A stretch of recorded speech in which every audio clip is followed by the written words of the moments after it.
An amendment to the bylaws regarding kind of preparation for these meetings. You know, they're 2 days or 3 day meetings. I think something that would really help these meetings is kind of thoughtful preparation of ideas before the meeting that can be then debated at the meeting. So the issue is, in the bylaws, position papers will be developed identifying areas needing more research and funding, and these papers will be circulated to all committee members before the research meeting. So if we do have a research meeting or if we do have a task, we will have some intellectual work done before it so that we can all be thinking about the issues, not just at the meeting, before the meeting, and then hopefully after the meeting something done with that. I find the best meetings I go to is when there's a lot of work done before it, and that then you have some opportunity to really move the field forward about the areas that are needing possibly more guidance. Michael. Yeah, I've obviously, as same as the rest of the committee, I've sensed a lot of frustration from the patient advocates.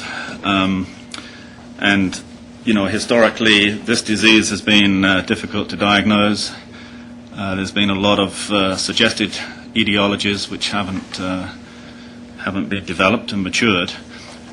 But I think now, at last, there's a possibility of defining a viral etiology through XMRV.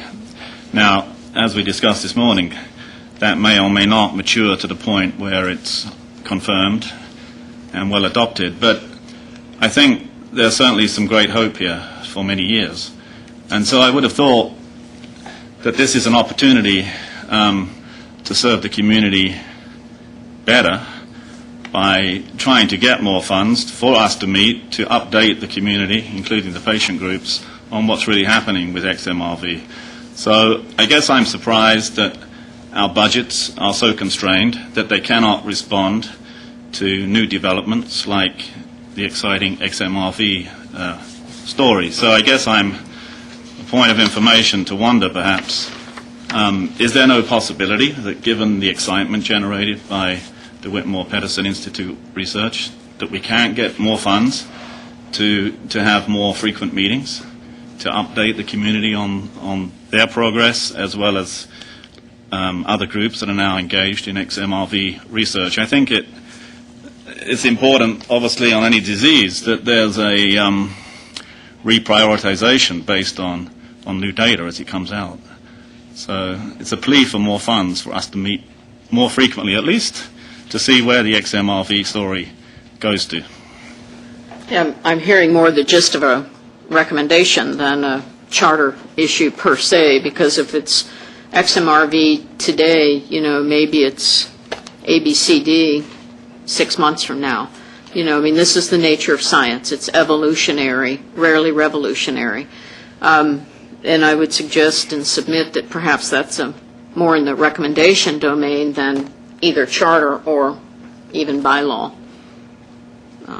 domain.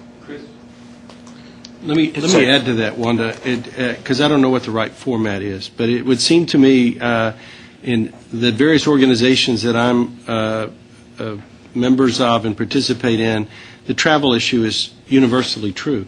So more and more people are exploring the webinar, the electronic value of that. How would we go about actively doing that for this group?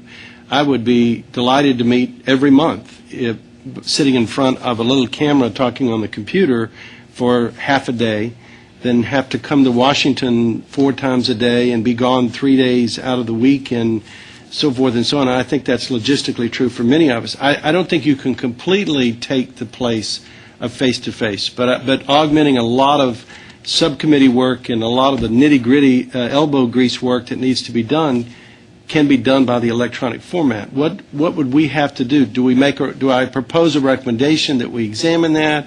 Do we say we're going to start adding to that? How do you go about it? Again, I think that could fit in the realm of recommendation. We've sort of poked around a little at webinar, but we've not really pursued it because it hasn't been clear that the committee, you know, would like us to go that direction. You know, we're the support for you. If you feel that doing webinars would facilitate the work of the committee, then, you know, charging us with some exploratory report back for the fall meeting sort of thing, certainly something we can do. educating, seminars and things to educate have been suggested, ways to educate providers, community, et cetera, have been in the prior recommendations. So, that's the business of this committee. What are these targeted areas? Madam Secretary, this is a critical issue for, and, surface that as a recommendation. The research subcommittee meets about monthly anyway on the telephone. And I was leaning over asking Lenny about the idea of piloting it through the research subcommittee, and his comment was that it might have to be made public on the front end. And when we're talking about science, so if you do webinar, it's by definition public. If it's a full advisory committee meeting, it must be public. If the subcommittees are ad hoc, if they are discussing ad hoc issues brought to that subcommittee, that subcommittee work is subcommittee work. It is not in the public domain. Would there be But it must be reported up, and the outcomes Of of course. those discussions made public. Well, the intent of my question is not secrecy. The intent No, of my of course question not. is working out the mechanics of it. Would there be any value in making a recommendation from your support office standpoint for the research subcommittee to try this, because they're already meeting anyway, and pilot it to see if it works, if there's an added value to it as a premise of seeing if it worked for the entire committee, or is that you already know how to do it, you don't need us to?